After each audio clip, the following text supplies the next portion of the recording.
Graça e paz, queridos seminaristas, tudo bem com vocês? Estamos aí ministrando, digamos, em nome de Jesus, graças a Deus, a última aula nessa forma, sim, online, ok? Lembrando os irmãos que a última lição nós vamos estar ministrando lá na igreja, não nas salas especificamente nesse primeiro momento, mas dentro do santuário. Então estaremos ministrando a lição 5 na próxima semana, no último sábado deste mês de junho, e estaremos emitindo as nossas provas. Então se preparem, estudem em nome de Jesus, ok? Então vamos ministrar a lição 4, ok? Você que é inscrito do canal e tem sido abençoado, acompanhado aí estas aulas, fique à vontade aí para receber mais conhecimento. E a lição 4, na página 64 do nosso livro, nossa disciplina deste mês, Educação Cristã, nós vamos falar sobre a Escola Bíblica Dominical. Vamos lá. Introdução. Sem dúvida que muitos são os desafios hoje para a Escola Dominical. Podem ser listados desafios internos e externos, como já discorrido aqui. A própria época que atravessamos apresenta grandes e variados desafios. Mas há também desafios internos que, por vezes, entravam o crescimento e desenvolvimento deste importante esforço educativo da igreja. A despeito dos limites que se colocam diante da escola dominical, ela continua sendo a maior instância de ensino de que a igreja dispõe, alcançando todas as faixas etárias e contribuindo, inclusive, para a integração de uma igreja local. Em que pese o fato de que nenhum outro espaço da igreja contribui mais na difusão do ensino do que a escola dominical. Sempre pontuando essa questão, nós da Igreja Nova Vida do Brasil, desde a fundação em 1961, portanto há 59 anos atrás, a Igreja Nova Vida sempre teve o hábito de domingo pela manhã, ministrar um culto que nós chamamos de culto de ensino, onde reunimos toda a igreja, todas as idades, crianças, jovens, adultos, anciãos, no templo emitimos uma palavra, uma visão geral, para os membros da igreja, e chamamos de culto de ensino, ok? E durante a administração, as crianças, os adolescentes estão na classe delas, isso domingo de manhã. Diferentemente, por exemplo, de uma igreja batista, uma igreja Assembleia de Deus, presbiteriana, que tem a tradição da escola bíblica dominical, onde eles têm normalmente revistas trimestrais, 12, 13 lições por trimestre, um determinado tema. Então eles vão estudando ali, onde eles têm a revista própria para os adolescentes, para as crianças, para os adultos, ok? Então, domingo de manhã, as pessoas que elas vão separar por faixa etária e geralmente não há um culto com todo mundo presente.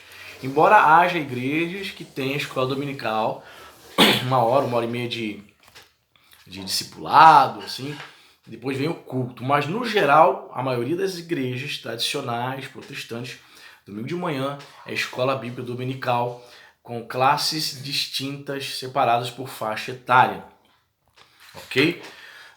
Na Nova Vida, queridos, você já deve ter percebido, você que é membro da Nova Vida, nós temos o culto de ensino domingo de manhã, quando é dia de Santa Ceia, ministramos Santa Ceia normalmente, neste culto, uma palavra voltada para o ensino. E o que nós poderíamos classificar como algo semelhante a essa escola dominical, referente a essa lição aqui, algo semelhante que nós podemos dizer, são os nossos cursos que nós chamamos de módulos, o curso de discipulado. Na Nova Vida temos os chamados módulos, doutrinas básicas, o módulo 1, módulo 2, o tema é crescimento espiritual, módulo 3, uma visão panorâmica de todo o Novo Testamento, e assim por diante. Então, geralmente nós não estamos ali fixos, direto, como geralmente essas igrejas que usam revistas. Então o ano todo, entra ano, sai ano, sempre tem uma revista nova a cada trimestre, né? Aqui não, nós emitimos o curso de módulo a cada semestre. Então a pessoa faz um curso no semestre, aí dá uma descansada de 2 meses, resolve o que tem que resolver, aí depois ela se prepara e vem para mais um curso de 3, 4 meses no outro semestre, ok? Só para poder pontuar aí. Então tem essa mesma finalidade. Normalmente ministramos o nosso curso aos domingos, 5 da tarde, ou aos sábados, ok? 18 horas, 17 horas. Na Nova Vida temos esse hábito. Domingo de manhã, eu me lembro que quando eu era da nossa igreja mãe, Parque Lafayette, eu me lembro que os 9 anos que eu fiquei lá, o meu bispo Volney ministrou uma lição, ministrou um módulo 1, assim que eu cheguei na Nova Vida, em 2001, e eu fiz parte dessa turma, domingo 8 horas da manhã. Então ele ministrava o curso em 1 hora, entendeu? Você pode ministrar em 1 hora? Pode, mas eu gosto de ter mais tempo. Eu particularmente gosto de ter mais tempo para dialogar, para interagir, para 1h30 no mínimo aí, de 1h30, 1h40, quase 2 horas de aula eu gosto para poder destrinchar bem. Então eu participei e fui professor de uma turma. Eu ministrava 8 horas também, de 8 às 9, porque 9 horas começava o culto de ensino para atender uma demanda de irmãos que nunca conseguiam fazer nos sábados. E nessa época, em Parque Lafayette não tinha módulo 1 domingo de tarde, não havia o costume. Então a turma que não conseguia fazer módulo 1 porque trabalhava sábado, trabalhava em shopping, comércio, pediu ao bispo para que tivesse uma turma no domingo. E essa turma foi domingo de manhã, de 8 às 9. Então eu tinha que enxugar bastante a aula para 1 hora poder passar todo o conteúdo. Okay? Mas aqui como pastor, a gente procura variar aí os horários. Nunca tive turma 8 horas da manhã. Eu prefiro domingo de tarde, 5h30 da tarde até 6, 1h30 para... não fica tão corrido. E sábados principalmente, ok? Aí diz assim, a despeito, segundo parágrafo da página 64, a despeito dos limites que se colocam diante da escola dominical, ela continua sendo a maior instância de ensino de que a igreja dispõe, alcançando todas as faixas etárias e contribuindo, inclusive, para a integração de uma igreja local, em que pese o fato de que nenhum outro espaço da igreja contribui mais na difusão do ensino do que a escola dominical. Pastor que é pastor tem que ter essa consciência, né? A igreja ela é ensinada do púlpito, ela é orientada do púlpito? Sem dúvida que sim. Contudo, essa questão da sala de aula, você permite uma interação, a pessoa faz perguntas, algo que ela não vai fazer no culto. Está com dúvida para o culto para fazer perguntas.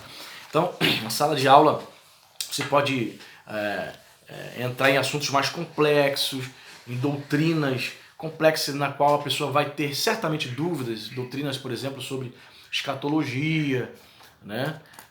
A volta de Cristo, essa questão escatológica do Apocalipse, por exemplo, são doutrinas que as pessoas precisam estar ali numa sala de aula fazendo pergunta. Então essas classes, essas turmas, esses cursos, ou a escola dominical, são essenciais para isso, né? Vamos lá, o que é a escola dominical? Ou seja, no nosso contexto da Nova Vida, o que seria aí um curso de módulo discipulado? Vou chamar de discipulado. A escola dominical não é apenas um departamento a mais de uma igreja local. Ela deve ser entendida como a própria igreja do Senhor ensinando a palavra de Deus. Ela é o resultado do trabalho voluntário de servos e servas de Deus que se dedicam ao ensino bíblico ministrando as diversas faixas etárias presentes numa congregação. A escola dominical se ocupa sobretudo e principalmente, ou melhor, e primariamente, do ensino das escrituras. Em seu currículo escolar pode até incluir temas diversos relacionados à ética, cidadania, filosofia, dentre outros, mas sempre à guisa de diálogo, não como sua base principal. O ponto de partida será sempre a Bíblia. O livro-texto da escola dominical é a Bíblia e não a revista ou qualquer outro tipo de literatura, certo? Este é um ponto importante a ser destacado aqui. Há quem questione a nomenclatura empregada no que tange a esta atividade educacional da igreja, a escola bíblica dominical. Chama a atenção essa dissonância entre história e prática, porque a nomenclatura utilizada pela igreja evangélica hoje EBD, né? Escola Dominical. Possivelmente essa terminologia quer remeter ao trabalho de Hayek de 1780. Porém, foi possível notar que o trabalho feito por Hayek rompe a fronteira que é exclusiva aos cristãos nas escolas dominicais da atualidade, principalmente no que diz respeito aos conteúdos que são exclusivamente bíblicos.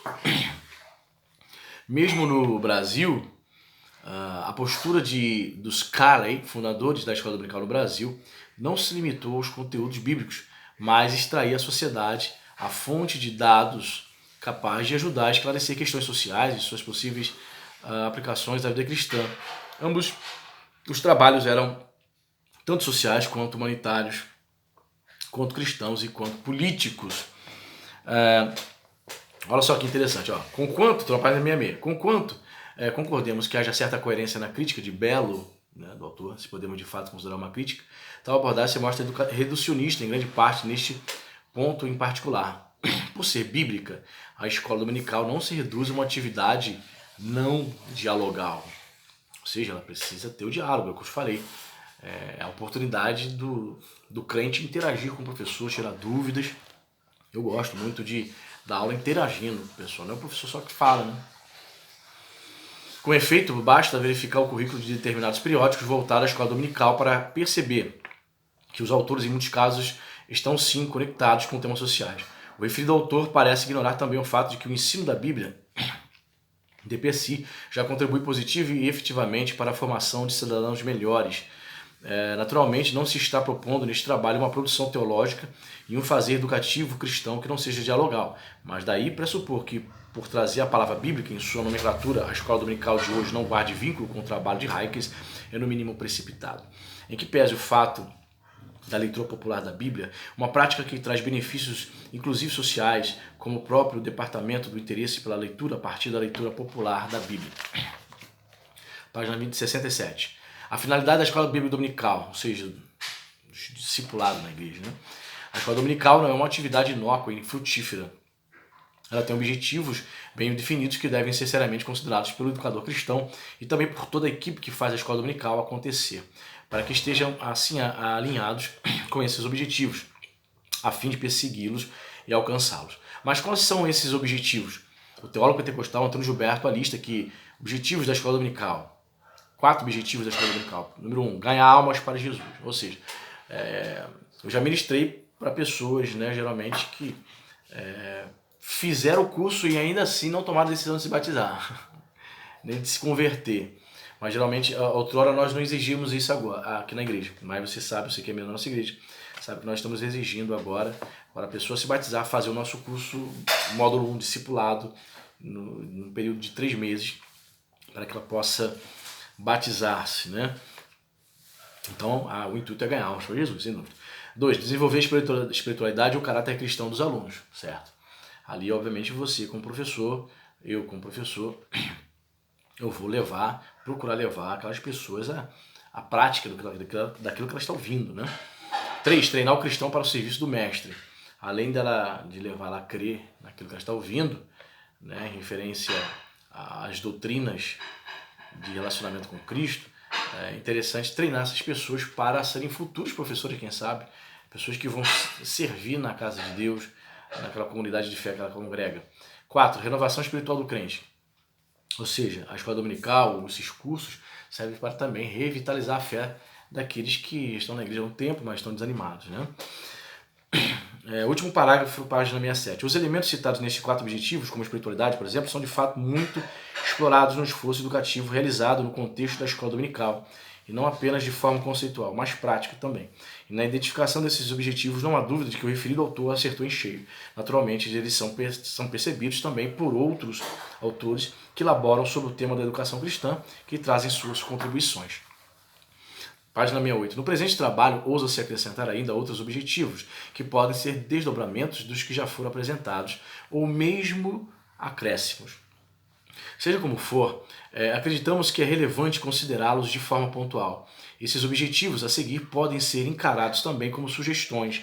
Em outras palavras, podemos concluir que esses objetivos não estejam sendo contemplados em muitas escolas, em muitos programas da escola dominical, em muitas igrejas. Ainda assim, esses objetivos podem ser colocados em tela e ser assim perseguidos. Vejamos a seguir. Número 1. Desenvolver a alteridade, com L, alteridade cristã. A palavra alteridade, uma palavra até pouco usada, indica qualidade ou estado do que é de outrem, ou ainda do que é diferente. Como tema, a alteridade vem sendo discutida pela psicologia e é um tema de interesse também da filosofia.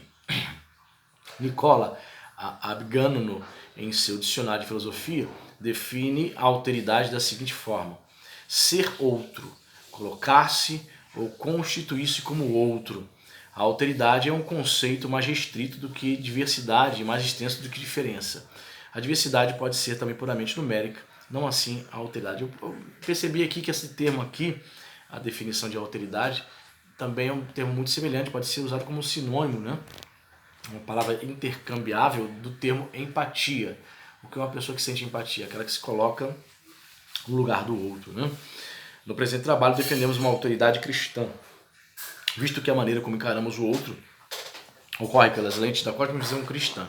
Acreditamos e defendemos que, página 69, tá? Esta é a melhor forma de encarar o outro. Há várias formas de se enxergar o próximo. Uma delas é a forma utilitária, em que o outro é visto como meio de benefício pessoal.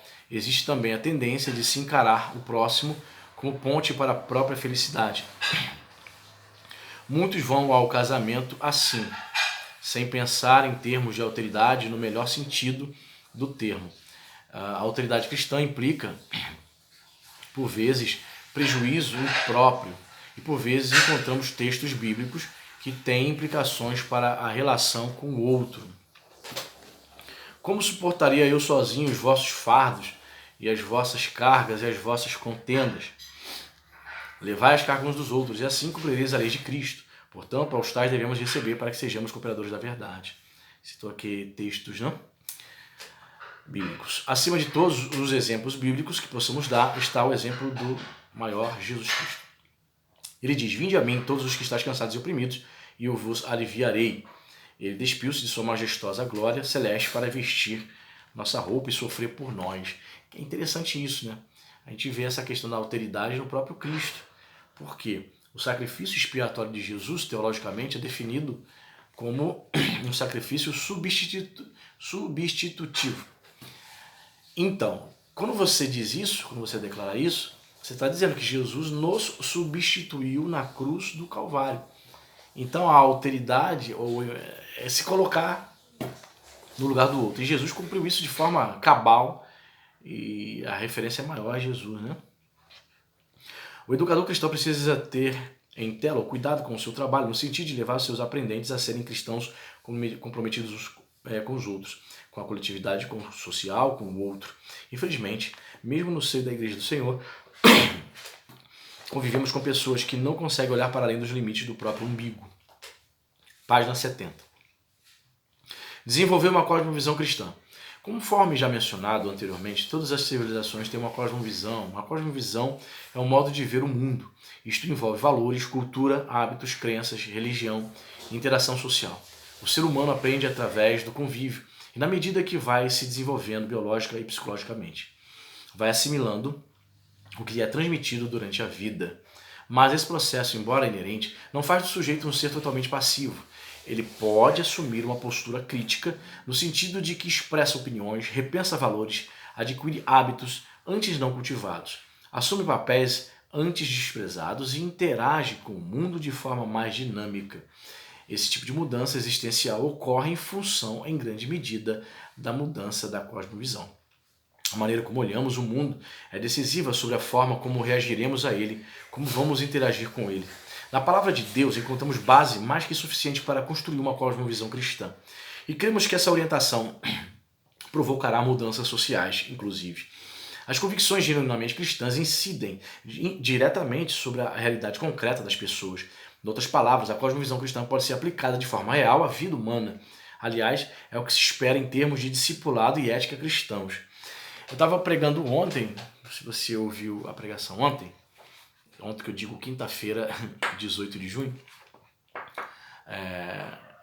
eu estava falando sobre essa questão da cosmovisão. Eu não citei a palavra em si, mas eu teve um momento na pregação que eu disse, 30, 40, 50 anos atrás, né, quais eram as igrejas evangélicas que predominavam?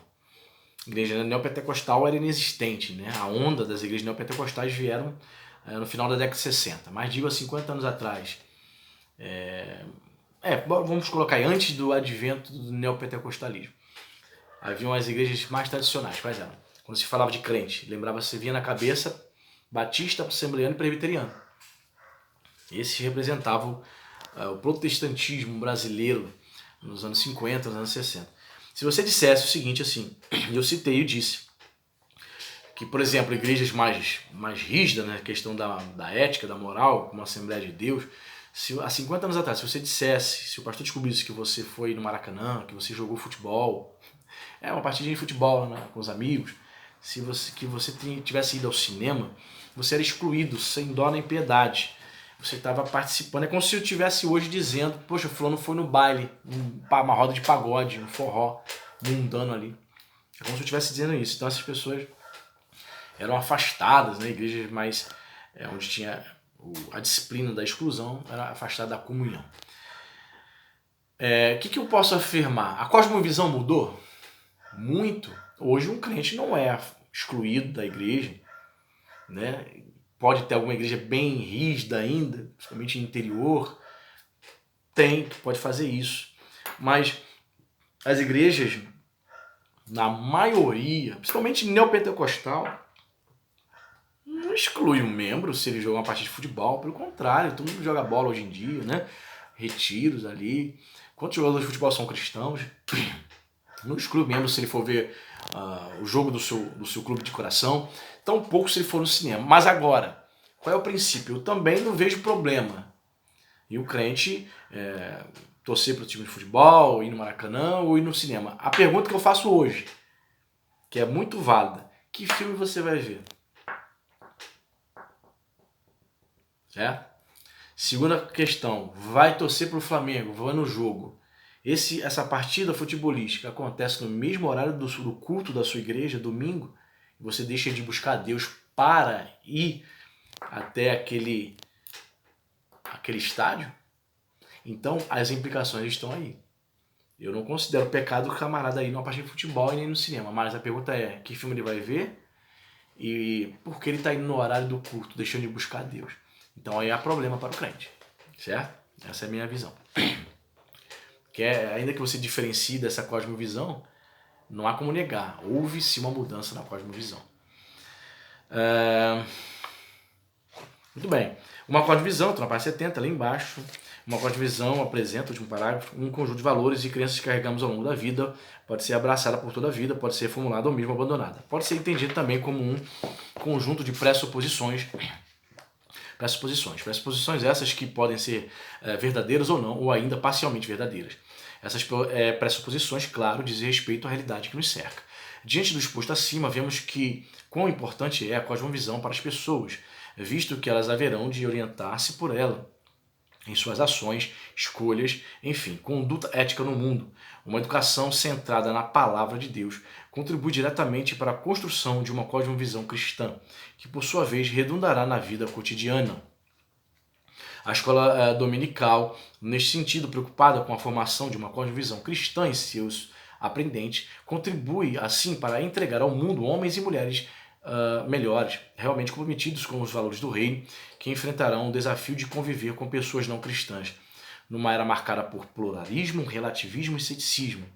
Cláudio Antônio Cardoso Leite e Fernando Antônio Cardoso Leite comentam: nós evangélicos tipicamente somos pessoas que acreditamos na singularidade de Cristo, na autoridade das Escrituras e na necessidade de conversão. Além disso, acreditamos que a ação da Igreja Cristã no mundo é o principal veículo de manifestação do Reino de Deus e que essa ação tem seu eixo orientador no anúncio da verdade do Evangelho.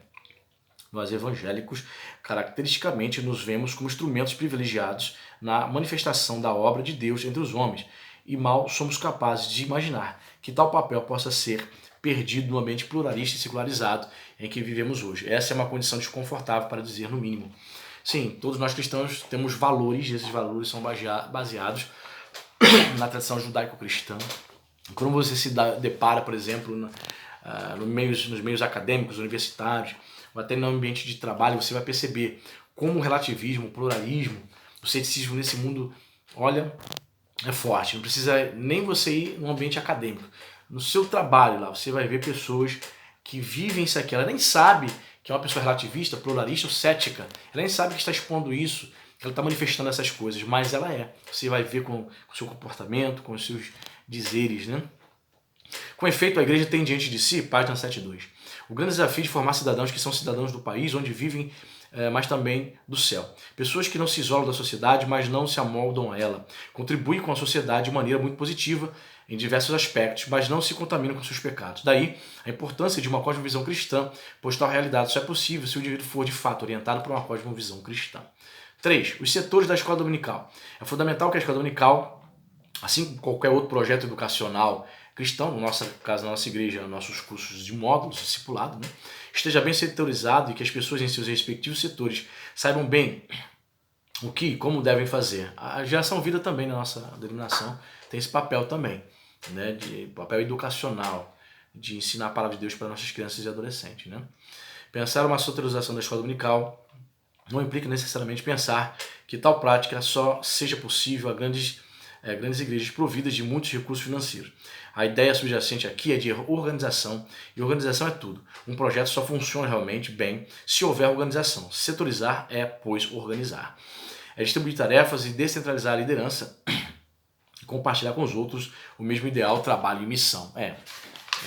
Graças a Deus, Deus tem levantado pessoas que eu possa compartilhar essa responsabilidade do ensino aqui na nossa igreja. Né? Louvado seja Deus. Consideremos a seguir esses principais setores e como eles devem operar de maneira adequada e eficaz. E tem a biblioteca. Gente, eu vou tentar fechar essa lição aqui com 32 minutos por causa do tempo aqui. Ok? Então não vou poder ler tudo. Vou ler aqui estou na página 73, biblioteca. Vou ler um parágrafo e comentar e já pulo para 74, ok? Precisa ser, sobretudo, organizada e estar sempre a biblioteca.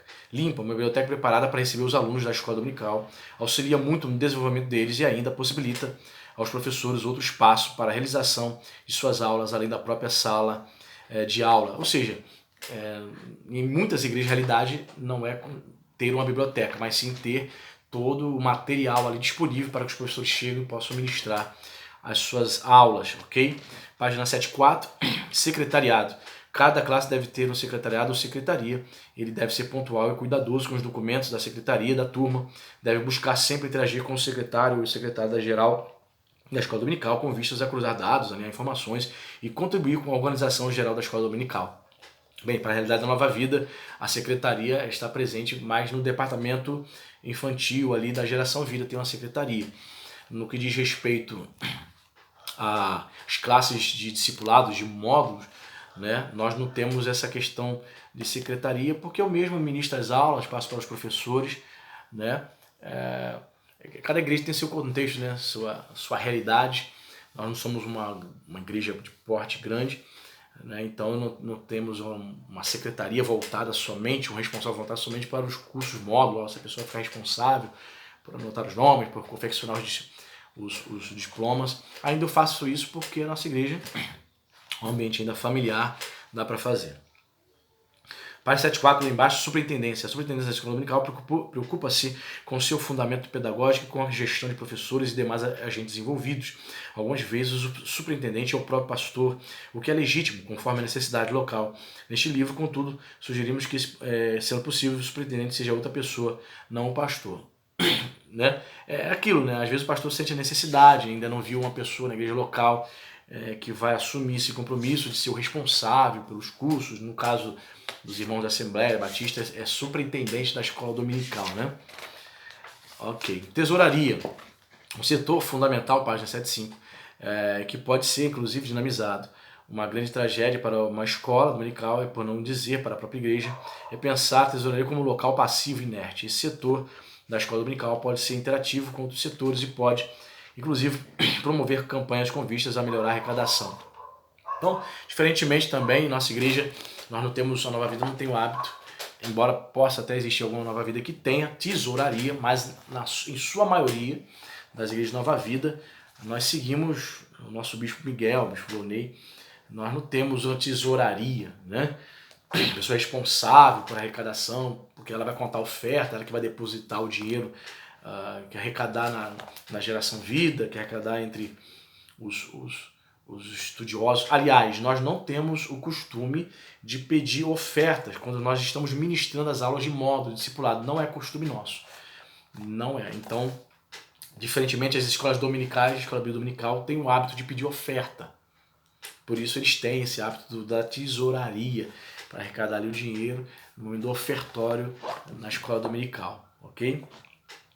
Assim, eu me lembro que estava começando na fé, na Igreja Batista, 13 anos de idade, 2 anos antes de me converter de fato, com 13 anos de idade eu fui participar de uma escola dominical da Igreja Batista.